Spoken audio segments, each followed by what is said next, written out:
Yeah, that's right. We're back, and this ain't my first mortgage podcast. Welcome to the show where we discuss all things mortgage sales, industry news, interviews with the top mortgage professionals, and more. Strap on in, enjoy the ride, and welcome to Ain't My First Mortgage Podcast. Welcome to Ain't My First Mortgage Podcast, buddy. How you doing? I'm doing good because this is my second rodeo. I love it. I could not be better, man. Listen, welcome to the show. I'm so excited to have you on. If you would, just take a second for listeners that may not know you, be familiar with you, who you are, what you do. Just take a second to introduce yourself, please, sir. I've been in the mortgage business now for about 30 years. I got into it by mistake. I've been in 4 or 5 other businesses, a sort of a serial entrepreneur, and kind of fell into the mortgage business and found out I liked it. My personality and so I worked with another company for a little bit, and then I started my own mortgage company. And so now we're Alpharetta's oldest mortgage broker. Yes, sir. And so I'm digging the scene. My son's come into business with me now, and we have a small boutique sort of brokerage. Mm-hmm. And in between all of that, I kind of, during that crash in 2009, I kind of had an awakening of why am I here? What's my purpose? And I came through with the purpose that I'm here to help people get from where they are right now to where they want to go. Mm-hmm. And so I live that purpose every day, every minute of the day. And that led me to writing a couple of books. Yeah. And some speaking stuff. But still, basically, I'm a mortgage guy. I'm out here just like, the rest of the LOs. Just out there swinging mortgages, baby. Making real estate agents, right? Well, so I want to touch on a couple of different things. One is I love that you brought up the fact that you just kind of fell into the mortgage business, got in here by accident. Nobody. You know what? I'm not going to say that. I was going to say nobody goes out and says, you know what, I want to get in the mortgage business. But your son followed in your footsteps, right? So what? I mean, I don't want you to speak for him, but what was it about it that really drew him in? Man, he fought it. He didn't want to do it. Because, he came through that 2009 stuff and, he saw us go from being rich to poor. Yeah. And it was a struggle. And he tried some other stuff. He got into the benefits business with a fellow that he knew. And then he started realizing some of that corporate stuff about, they promise you something or tell you something. And sometimes it doesn't always work out. And he felt like that, maybe that wasn't, he started searching for something else. And I think a couple of gentlemen said, dude, why don't you get with your dad? You can take over the business, but you can do as well as you want to. And so basically we just kind of worked out a deal. I was excited for him to do that. I knew that he had what it took to do it, but he had to figure that out himself. And so he's come in, he's been here, I don't know, maybe 5 years, something like that. He's absolutely crushing it. Man, that's awesome. See, that's the thing, man. And that's a kind of a recurring theme in the mortgage business, right? Is that we're trying to get new folks into it. Now your son's he's pretty close to my age, but still, I'm considered spring chicken by mortgage standards. All right, but it's just one of those things. We have a hard time doing it. So I think it's really cool though that you're able to build a business, have your son, have the next generation in there. Man, that's got to mean a lot to you. Yeah, it's so we're in the process of I'm giving him more and more percentage of the company. We kind of got it set up that right now I'm kind of running the company and he kind of works for me. When I get to 70, we're going to reverse that. And I'll still originate and try to make my living that way. And then he'll kind of run the company. And it's just fantastic. It really is. Yes, great. Fantastic, man. So, and you also mentioned the books. Now you have author, I think, what, four or five, is that right? 4 books. 4 books. Okay. And your latest one is actually going to be similar to what we're going to talk about today. A few big ideas for those of you who aren't on YouTube and are just listening to it. A few big ideas by Steve Beecham. And that's really kind of what I wanted to touch base. God, I hate that phrase. I can't believe it just came out of my mouth. That I just want to talk about today is networking, building up relationships and that kind of thing. And I know one of your themes in a lot of your talks that you give, and frankly, how you've built your business is saying, hey, look, help first, and then the business will come, right? Yeah, and that all occurred to me one day when, in the old days, we'd go into real estate offices and hand out rate sheets, right? whoever lied the best on the rate sheet or whoever lied the best in the local newspaper where they had a little rate section got the most phone calls. And I just hated that. You know, it was like a beggar. Yeah. We're One not thing bringing value to the table. well, that's true. And so, but you had to do it. And that's just, well, that's how we did it. And so Sure. one day I was in there and this real estate agent was having a breakdown, man. She's in there drinking coffee and smoking cigarettes and crying. And I'm like, what's the problem? That's like a typical underwriter today. But yeah. And her husband had lost his job. And I said, what does he do? And she told me, and I said, well, let me see if I can help him. And it was a slow time in the economy. And I got her husband a job. And she went around that office telling everybody how awesome I was. Just because I think she sent me one deal because she didn't have any deals, but she told everybody I was the greatest thing since sliced bread because I saved her family a little bit in a crisis. And I read, well, why don't I just do that? Yep. Well, I'll just go around trying to figure out how to help people.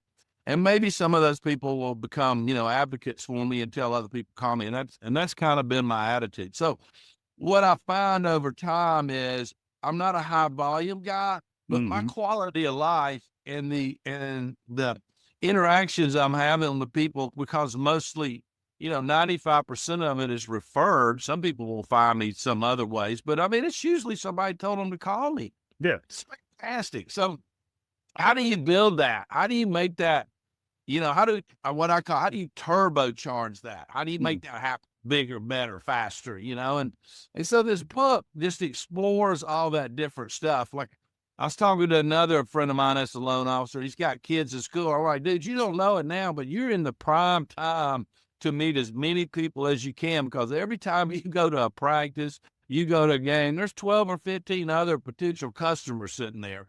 That's and right. they're all doing the same thing you're doing. They know how you feel, blah, blah, blah. I said, man, just each time, one of the things is each time you go to your kids' practice, pick mom or dad to go sit beside it. Just strike up a conversation. Don't sit with the same dads every time. Go in there, because the basketball parents aren't the exact same as the football parents, who aren't the exact same as the baseball parents. That's for sure. Yeah, everybody's different. Aren't the exact same as chorus parents. Yes.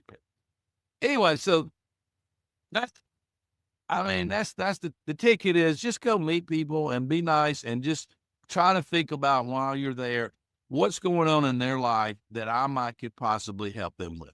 Yeah, I love you said that, because that's that is a tried and true method that was equally effective 30 years ago that is still effective today. I think, and please tell me if you agree or disagree with this, I think where a lot of people, I shouldn't say a lot of people, a lot of MLOs are hesitant to do that is because they're like, I don't want people to just, see me coming and think I'm trying to sell them something. And so my answer to that is, well, if you're doing it right, they're not going to. Kind of like to your point before about just going to the realtor's offices back in the old days, dropping off the rate sheets. If that's what you're doing or how you're approaching your community, your network, yeah, they are going to view you like that. If you're doing it with something else in mind and the other person in mind, then that's where the change really starts taking place. I just say, if it doesn't feel right, then don't do it. Yes. Yeah, I mean, exactly. because I keep a list on I use my Outlook task pad, and I keep a list of people.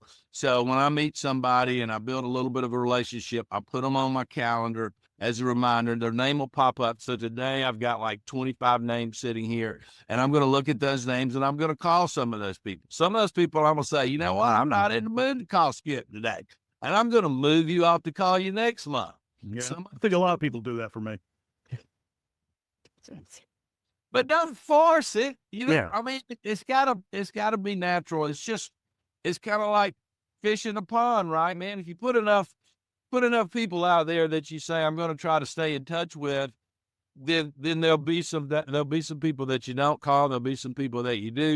You gotta get your lure in the water, right? Yeah. Yeah. I mean, it's a real combination of a numbers game and small, right? So if you call somebody, if I call you and I say, Skip, man, I'm thinking about your dog. How you been? I hadn't seen you in a while. How's podcast going? Blah, blah, blah. In my mind, I'm going, I want to know. I'm thinking maybe he needs me to introduce him to somebody else for a podcast. Maybe I know somebody that's a big time podcaster that maybe can help him with his podcast. Yep. So my mind's already thinking that way. So while I'm talking to you, I'm trying to figure all that out. But then let's just say you need a podcast guest. Well, the cool thing for me is I can say, hey, I know this guy. And what do you think about this guy? And you go, oh, that'd be cool. So now I get to call this other friend of mine and say, hey, my friend's got a podcast. Would you like to be on the podcast? So now I have a reason to sort of relay it down the road, right? Or call 3 other people who you might would want on your podcast. So I look good to them saying, hey, I want to put you on your podcast, right? Mm-hmm. So I use it to just kind of go that way. So my whole day is done that one. And then eventually I get this 1 phone call, 2 phone calls a day. I go, hey, man, I need to refinance. Told me to call you. Hey, I'm buying a house. And my sister told me to call you. Yeah, I mean, so not everybody in your network is going to be a prospect, but everyone who is a prospect should have at one time been in your network. And so, yeah, that's huge. Yeah, I mean, that's and it's fun. It's people. You know, like if you don't get a good feeling from helping somebody out, man, I got nothing for you, you know? So no, people, you don't need to be a loan officer.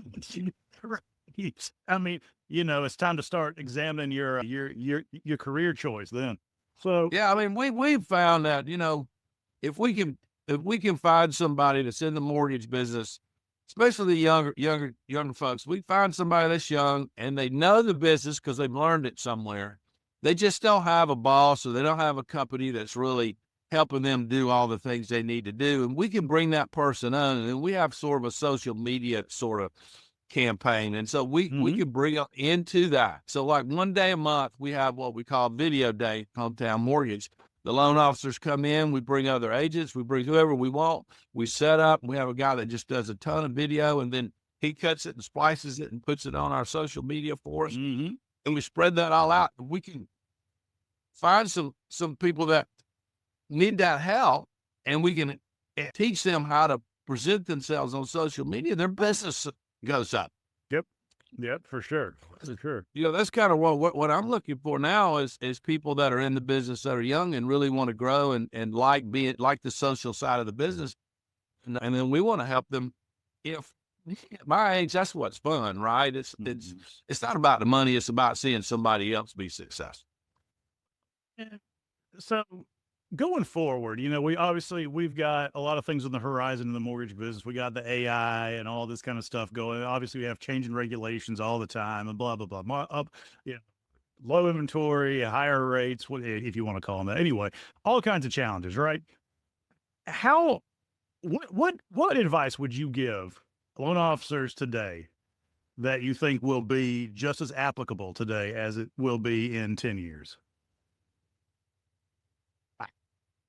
I mean, supposedly I should have been out of business as a loan officer about 4 or 5 times in the last 30 years. There's always just something coming up. The banks are going to take us out. The internet's going to take us out. Rocket's going to take us out, blah, blah, blah. I still feel like in my heart that there's always a place that there's a certain percentage of the population that really just need their hand held during sort of process. Even if you take the agents out, if you have to show other people your value, that you can help them through that process. And if you can't do that, then you're going to become extinct. Why would I need you if you can't help me through the process or help me understand part of the process? And so I think I'm trying to resist that urge right now of like somebody going online and filling out a loan application. I still need to go back and call that person and go through that process with them, especially if they're a first-time home buyer. And if I did that, I've set that customer to always give me a chance the next time. And I don't want to sell myself short of saying, I assume they know about property tax. I assume they know about homeowners insurance. I assume they know about, how this whole thing works and appraisals and financing contingencies. I don't assume that anymore. I want to go through that with them. And I want to make sure that I lay that foundation that you're dealing with an expert. I kind of got that early on. I had a guy did that with me with financial planning. He kind of sat down. He just didn't say, give me your money and we're going to put it in, in mutual funds. Right. He sat me down and started talking about, hey, right now at your age you know, at 30, we're going to be kind of aggressive. When you get to be 65, we're going to be a little bit more conservative. You know, this is what we're trying to do now. This is what we're doing midlife, you know, and he kind of laid that whole process out for me. And I went, oh, okay, that's cool. I didn't think about it that way. Mm-hmm. And so I want to be that sort of advocate for my people. Yeah. And I think that never goes away. I just don't think that goes away because, you know, even me as a wholesaler, I've gone online with these big time lenders, wholesalers, and I send them my stuff. Well, I get into an email trap with them, right? I'm like, I can't call the guy on the phone and say, dude, look at the pay stub. You know, I got to email them. I got to circle it and send them a fax or whatever. And I'm like, yeah. Now, I just, yep. Oh, I love it, man. So yeah, I agree. Part of the population that is not going to put up with that, and that's who I want to talk to. There you go. So yeah, I think that's it. I mean, we could spend another 30 minutes talking about finding your ideal customer, ideal referral partner, all that kind of fun stuff. But all right. So as you know, we keep these short and sweet, easily digestible. I've got one more question to ask you, but before I do that, is there anything else you want to share with the listeners? No, I'm good. Okay. So you and I have got a mutual friend. His name's Victor Antonio. All right. Now, how did you meet him? Somebody told me about him, said, man, there's this rock star that lives in your hood. And I kept calling him. I got his number. They gave me his number. I kept calling him. I'm like, damn, this guy won't even meet me for a cup of coffee. You know, he's never rode that much. Yeah. And somehow I busted through. I finally got him to meet. I think I just wore him down, but I just like, I need to know what he's doing because I saw him as somebody. I'm like, man, I aspire to be like that. You know, I mean, what he's doing, how he's doing it. At the time, I was really trying to do a lot more speaking stuff. I've kind of come off of that a little bit. And, but it was, you know, I just felt like that was somebody that could mentor me.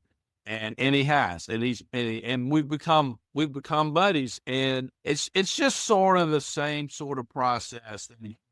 If you really feel like in your heart that there's somebody out there, maybe a real estate agent, maybe somebody in the community that you really feel you could have a good, fun relationship with, don't not try to make that happen. Yeah. Yeah. I love it. Of course, Victor's. How do you know it?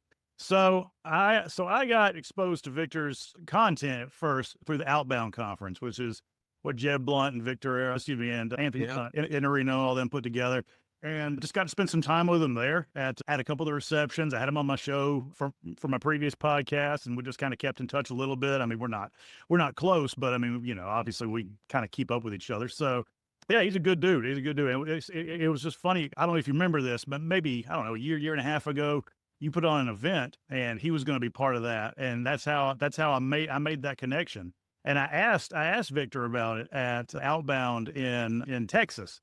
And he's like, man, Steve, that guy, if he doesn't know them, he will find somebody that knows them. If you need to meet somebody. He sang your praises up and down. He's like, that guy amazes me. So it's just good stuff. It's just good stuff. Well, we're just bald-headed brothers. He's a little darker than I am, but we're bald-headed brothers. I told him, actually, I sent him a message the other day. I said, a lot of times, some of the expressions and faces that you make when you're on stage look just like the University of Indiana coach when he's doing like the eyebrows and stuff on the sideline. I said, you know what, y'all should go like side by side. Use that for your next talk because y'all look just alike with that. Except he's got hair.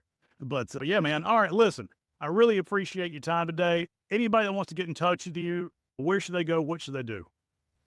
We've got, for mortgages, it's hometownmortgage.net or hometownmoney.com. You know, I've got a speaking site, a book site, stevebeecham.com.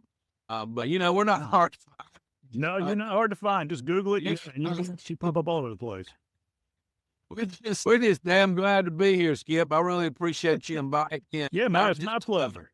We need more conversation going on because since the COVID thing, everybody's kind of closed in a little bit, and everybody, I learned this in the retail business. I used to have a clothing store, and one of the guys that I worked with, he said, if you want to know how you're doing, he said, just look in your own cash register. And you're having a good day, the guy that's doing the same thing as you, he's having a good day too.